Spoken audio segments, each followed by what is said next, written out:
उधर कराची के इलाके मलीर में ट्रॉलर की टक्कर से नौजवान नजीबुल्ला जाँ बहक हो गया। शहर में हैवी ट्रैफिक दंदनाता फिर रहा है और शहरियों को कुचल रहा है। वाक़ई की मज़ीद तफसीलात जानते हैं हमारे नुमाइंदे साद गुजर से।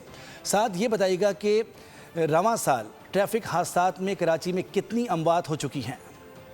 शहर कायद में रवा साल मुख्तलिफ इलाकों में जो ट्रैफिक हादसा हुए जिनमें 792 अफराद अब तक जो है वो जान की बाजी हार चुके हैं। जिनमें से अगर हैवी ट्रैफिक की बात कर ली जाए तो हैवी ट्रैफिक शहर में दंदनाता फिर रहा है, कोई पूछने वाला नहीं है। लेकिन आज भी एक ऐसा ट्रैफिक हादसा पेश आया जिसमें एक नौजवान नजीबुल्ला अपनी जान की बाजी हार गया। 239 लोग रवा साल हैवी ट्रैफिक की वजह से अब तक जो है वो अपनी जान की बाजी हार चुके हैं। रेस्क्यू एहलकार हमारे साथ मौजूद है, इनसे जानते हैं। आज शाम 5:30 बजे वाक़या पेश आया मलीर में, जिसमें ट्रक की टक्कर से जो है वो बाइक सवार जांबाक हुआ था। तो मौके पर ही जांबाक हो गया था, उसको ट्रालर ने जो है हिट करा था। तो हमने अपनी चीफ एम्बुलेंस के जरिए उसको जिन अस्पताल मुंतकिल करा था फौरी तौर पे। अभी उसकी कार्रवाई के बाद जो है इसकी बॉडी को चीफ असद खाने मुंतकिल कर दिया है।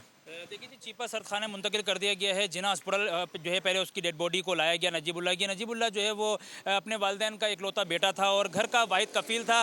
बर्फ़ की दुकान पर मुलाजमत करता था। उसका जो आबाई ताल्लुक है वो पेशीन से था।